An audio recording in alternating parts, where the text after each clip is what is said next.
When I first started riding a bike, I realized that riding steady was an important thing. After all, I didn't want to be riding in a group and end up weaving from side to side. So I set a goal for myself. I decided I was going to ride on the line that marked out the bike lane on the street. So as I rode, I watched my front wheel and made adjustments to stay on the line. But I could not do it.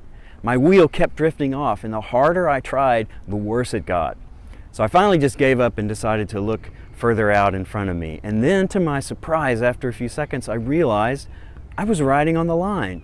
As long as I kept looking further out in front of me, keeping my wheel and the line in my peripheral vision, I could consistently stay on the line for an extended period of time.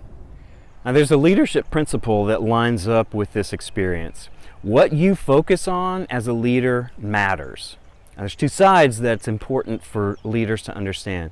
The first is just a practical side. Hyper-focusing on the immediate almost always brings trouble.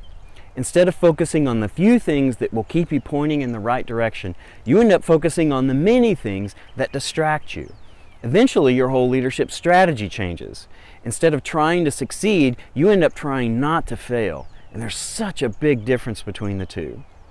The second is just a basic leadership principle, and that's that it's so important to keep looking at where you want to go. If you don't, you miss obstacles and even opportunities until they're right on top of you, and then it's too late. You lose sight of your strategy and your direction. Your goals become fuzzy and murky. And if your goal is unclear to you as a leader, it's a sure bet that it's unclear to your team as well. In leadership, as in cycling, it's natural to want to watch your front wheel, particularly when you're tired. It takes energy to keep looking further out. It takes energy to keep looking at where you want to go. But remember, almost nothing good happens when you focus exclusively on what's right in front of you.